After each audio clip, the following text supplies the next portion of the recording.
આ કામના જે ફરિયાદી જે છે એમને જે એન્ડ્રોઈડમાં જે એપ્લિકેશન આવે છે એમાંથી ફરિયાદીનો સંપર્ક કરી અને ફરિયાદી સાથે મીઠી મીઠી વાતો કરી અને ફરિયાદીને લલચાવી અને અમરોલી પોસ્ટની હદમાં ત્યાં એને બોલાવવામાં આવેલો અને આ જે ફરિયાદી જે છે જેવો એ રૂમમાં ગયેલો એવો તરત જ એક વ્યક્તિ દરવાજો બંધ કરી દીધેલો અને ત્યાં અંદર બીજો વ્યક્તિ વખતે હાજર હતો એમ. અને આ બંને જ વ્યક્તિઓ અંદર ત્યાં નગ્ન હાલતમાં હતા અને એ દરમિયાનમાં બહારથી બીજા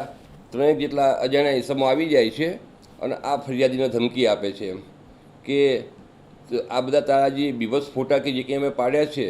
એ અમે બધે વાયરલ કરી કાઢીશું. એના માટે તારા જે છે એ 10 ગાડી ઘાસ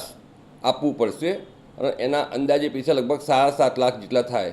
પણ આ જે ફરિયાદી જે છે એની આર્થિક સ્થિતિ એટલી બધી સારી હતી નહીં એટલે જે તે વખતે પૈસા આપી શક્યો નહીં. અને એ પછી આ ફરિયાદીએ પૈસા આપવા માટેનો વાયદો કરેલો હતો અને 2 દિવસ પછી આ ફરિયાદી 2.5 લાખ રૂપિયાને આપવાની વાત કરેલી હતી એમ. આ ફરિયાદીએ પછી હિંમત કરી અને અમરોલી પોલીસનો સંપર્ક કર્યો અને અમરોલી પોલીસને આખી વાત કરી કે મારી સાથે આવો બનાવ બન્યો છે, જેથી અમરોલી પોલીસે એની સાથે રહી અને જે 2.5 લાખ રૂપિયા જે આપવા માટે ગયા એ જ વખતે જે આરોપીઓ હતા એમને દબોચી લીધેલા એમ. અને એ પછી આ જે ફરિયાદી જે છે એની ફરિયાદ લઈ દાખલ કરી અને આરોપીઓને અટક કરવામાં આવેલા છે અને હાલમાં ગુનાની તપાસ અમરોલી પોલીસ ચલાવી રહેલ છે.